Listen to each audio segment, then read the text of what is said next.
What is up, guys? This is Rise, and welcome to another video where we are going to be taking a look at some Little Cup action with Labutcheron showcasing his battles. Labutcheron let me know in his submission he's a newer battler. He's been playing for a few seasons, I think, and was just excited to send in some of his footage. So we're going to see how he does with this kind of off-meta team in the Little Cup featuring Alolan, Meowth, Cottony, and Onix. And you know, the back line is kind of weak to Bronzor, which is going to be the main thing you're going to see in this cup. However, the lead Alolan Meowth seems like a very hard check to Bronzor, so I'm hoping we get to see that matchup at least a few times where Meowth gets locked in on the Bronzor. So let's see how things go here. Mud Bomb coming through, and then we see the Alolan Vulpix in the back. Oof, this is bad news. Poor Meowth. Gonna get charmed down, and I think this is game over. Game over, as Cottony's gonna charm down Cottony here.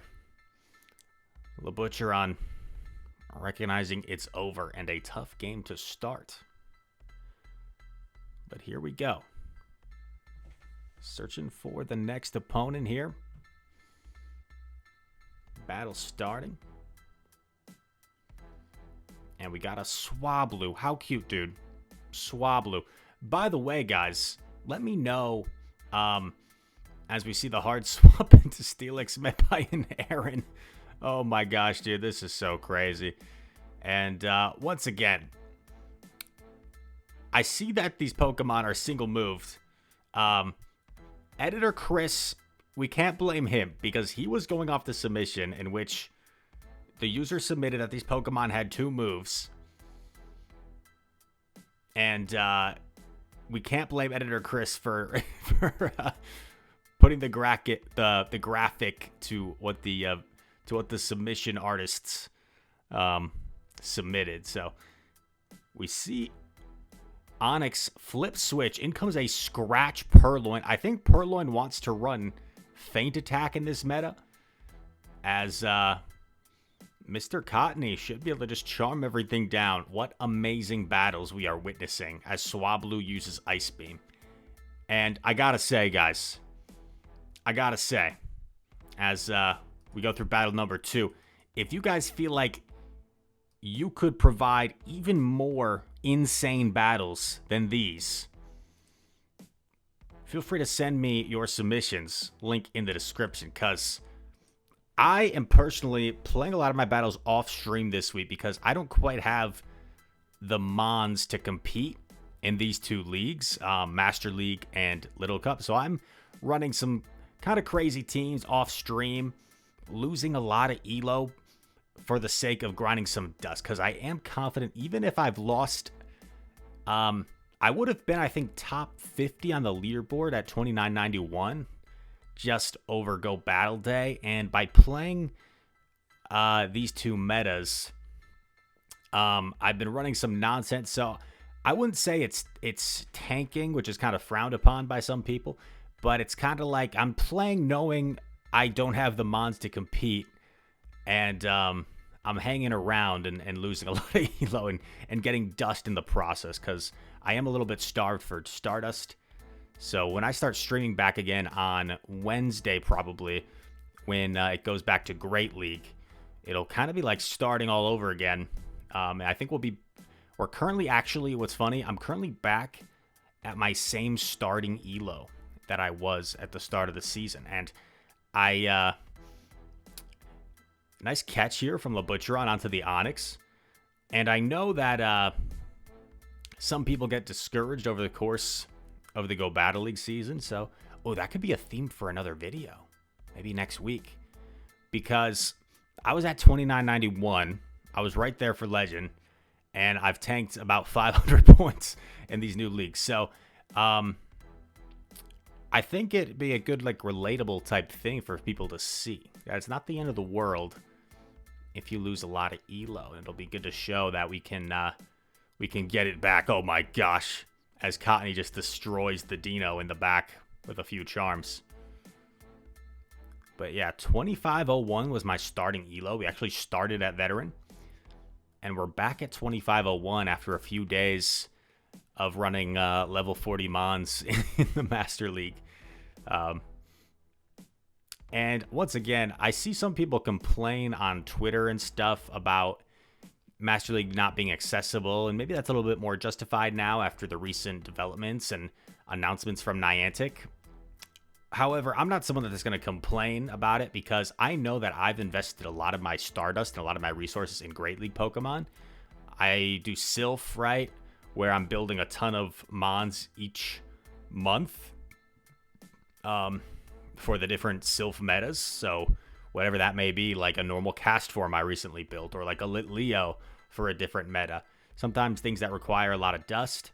And as someone that's not like a massive grinder in terms of rating and playing for hours on a daily basis, I get most of my resources really from just playing GBL and from doing events like community days or any other sort of special events out with my friends. So I'm not someone that's typically out playing every day, and you know, maybe I should start doing that a little bit more so I can compete in the Master League when it rolls around, because I've always had like Master League Premier to rely on, but not anymore. Like, we used to be able to use our Haxorus Double Steel team to hit Legend often, but when I'm running Pokemon that are 10 levels less than everything else, it's going to be tough to get some wins. So could be a good goal for me for maybe next season. Try and get some of those level 50s in my arsenal. And also good for content purposes, so I can give you guys some strong Master League gameplay of my own. But once again, battle submission form, always in the description of every video. I still get like DMs and stuff. Rise, where the heck can I submit you my battles? Rise, here's a YouTube link to my battles. Would really appreciate like Google form or the Google form submission, just to organize things a little bit better and to provide a Google Drive link. And I just had a submission right where it literally says in the submission form, like, make sure to set the Google Drive link to can edit so I can access it, which I know Google Drive is probably new to some people. Some people probably have never used it before, so that's totally understandable.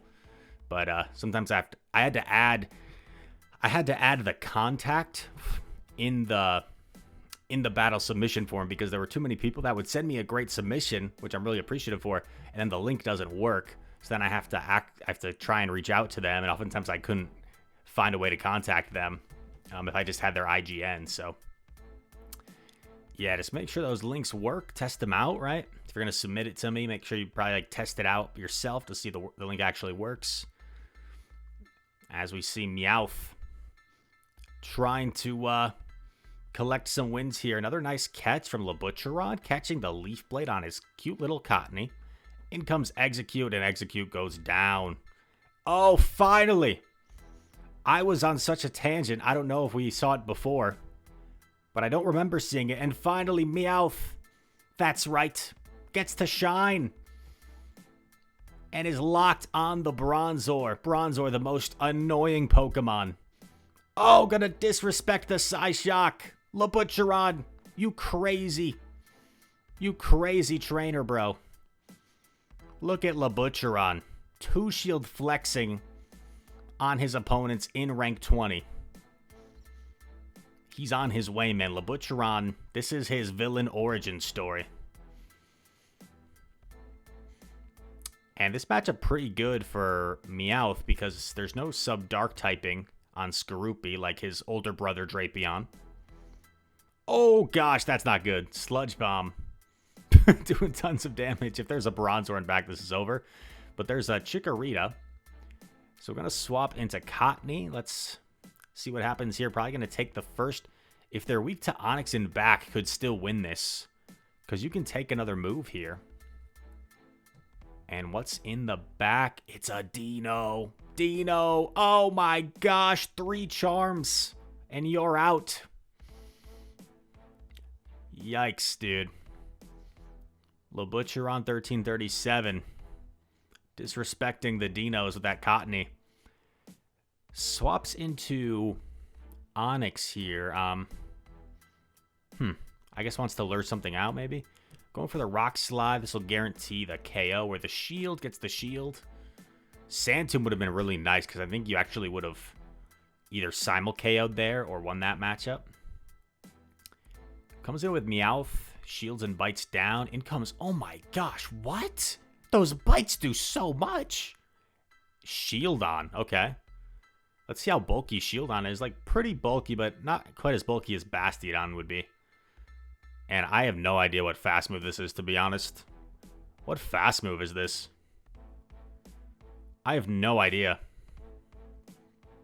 Who knows, dude? Let me know in the comments. I could probably just PV poke it, but...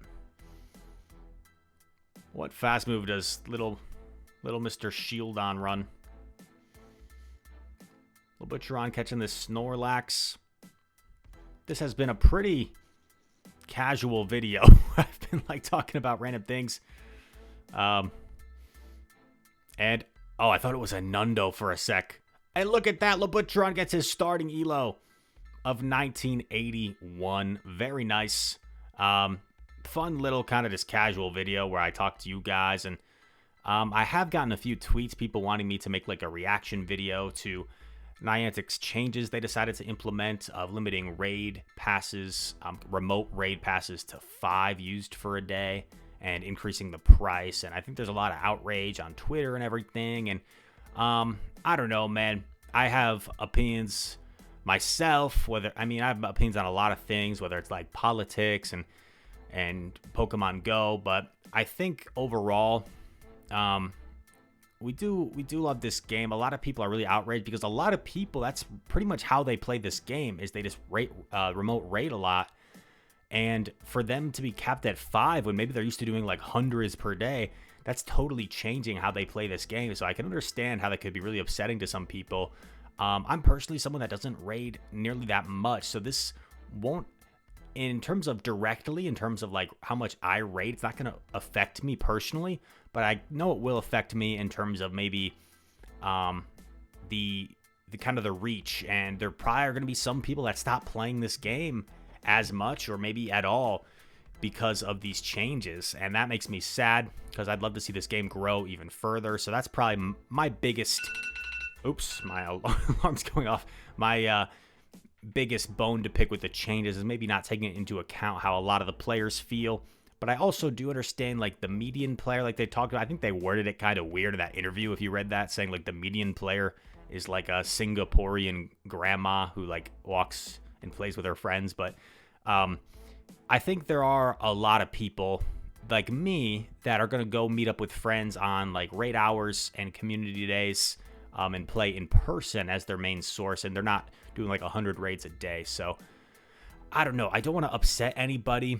I do understand the outrage, and I mean, what's kind of crazy is like it's not even a decision that seems to make sense for them financially, because I feel like they're missing out on a lot of dollars in terms of remote raids for themselves. So as much as we want to criticize the situation, it doesn't seem like it's a dollars and cents type decision. It is kind of like their vision for the game, but I do worry that this is going to discourage a lot of people from continuing. And yeah, so I really wish Niantic just listened to the community a little bit more. It doesn't seem like they take a lot of the advice and maybe the changes. Like, I feel like they could have done a less severe type implementation, right? Maybe cap remote raids to 50 a day or 25 per day, but 5 seems kind of extreme, especially I think of people that live in rural areas where they only have maybe a few people in their town that also play, and they're not going to have the same type of support that they might otherwise get from like global raid communities and discords where people could help them raid legendaries like Lugia, which takes several people to complete. So those are some of my thoughts on the topic. I think it's, even if you are really upset about these changes, I think it's important to try and stay level-headed and be respectful in a manner where you're not tweeting like expletives or slurs at Niantic. I think that's not a good thing to do and not necessary, but maybe try and vocalize your discretions with this decision in a more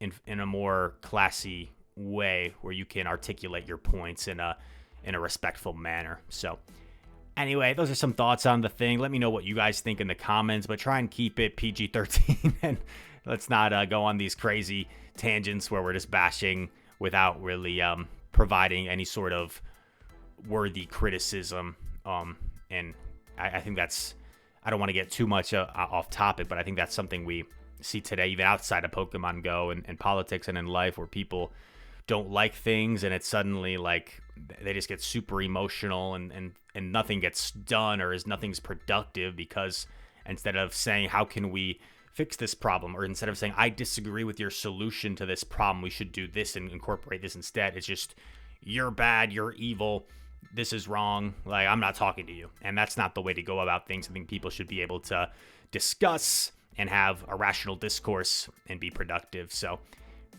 there we go. Different type of video in terms of the commentary. I probably didn't teach you much in terms of PvP, but hopefully you enjoyed something in that little tangent, and I hope you guys have a good rest of your day or weekend. Good luck to anybody competing in regionals this weekend. There's like 5 different regionals going on across the world for Pokemon Go, so good luck to everybody if you happen to be competing. And all that said, thank you for watching. If you enjoyed, feel free to hit that subscribe button. Feel free to like the video as well. Comment down below. All comments are appreciated. And all that said, thank you once again. I hope to see you in the next one. Peace.